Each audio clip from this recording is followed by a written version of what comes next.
Have you ever stopped to think that maybe, just maybe, you're sabotaging your own wealth while thinking you're doing the right thing? Yeah, some of the most common and even encouraged financial habits out there might actually be silently destroying your financial future. And the worst part, seem like good ideas. But in this video, going to open your eyes to 6 financial mistakes disguised as smart decisions that many people make, and you might be one of them. So stick with me until the end, because each mistake you uncover and fix today could save you years of losses down the road. And the last one, it's the most dangerous of all, because it looks like a sign of maturity, but it's actually a trap. Ready? Let's get straight to the point.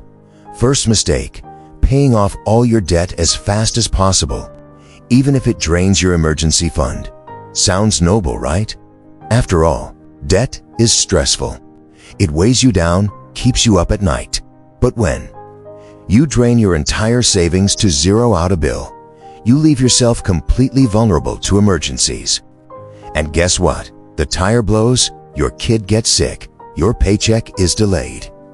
With no savings left, what do you turn to? More debt.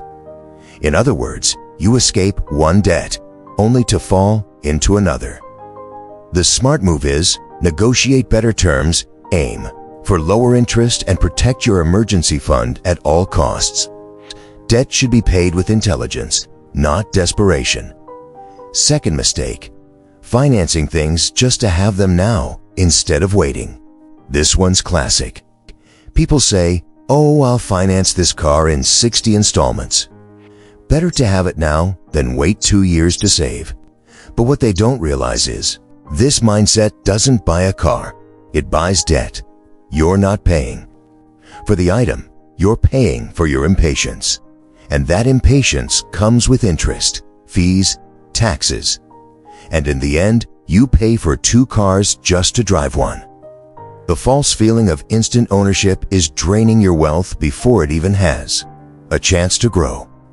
Truly wealthy people know waiting for the right moment is more valuable than rushing into the wrong one.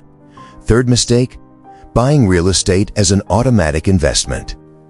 A lot of people believe land is always a good deal. That's not always true. Buying property thinking it will automatically appreciate just because it's real estate is a dangerous illusion. There's maintenance, taxes, non-paying tenants, vacancies, bureaucracy. If you don't understand the real estate market, you could end up with a stuck asset. No liquidity, no growth, just a money drain. A good investment isn't what feels solid, it's what delivers returns, liquidity, and real appreciation.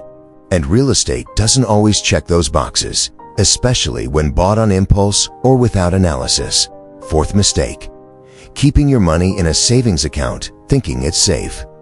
Yes, you read that right. And no, it's not an exaggeration. Savings accounts may seem safe, but they're one of the worst places to let your money sit. Why? Because year after year, they lose to inflation. While you think your money is protected, it's silently losing buying power. It's like pouring water into a leaking bucket. It's there, but slowly draining away.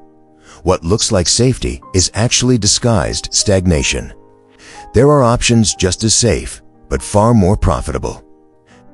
And that's where real financial intelligence works. Fifth mistake, living paycheck to paycheck because budgeting feels like poverty mindset.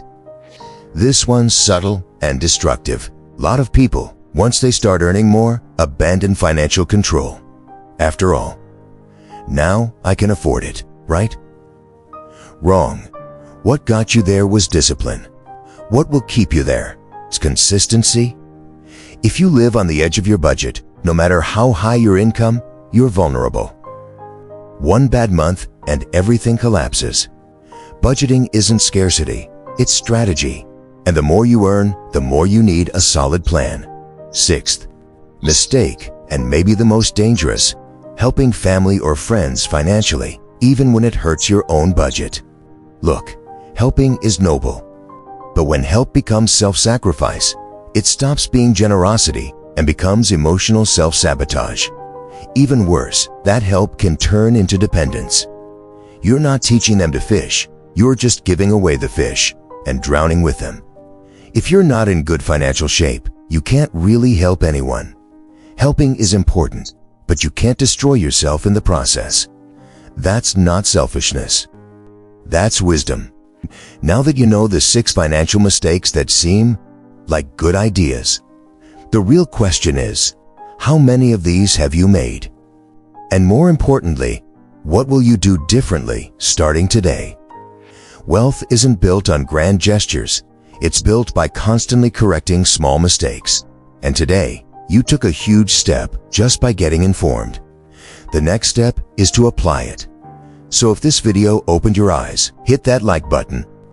Subscribe for more powerful content like this and share it with that one friend who always thinks they're smart with money, but keeps making mistake after mistake. I'll see you in the next video. Until then, take care of your wealth.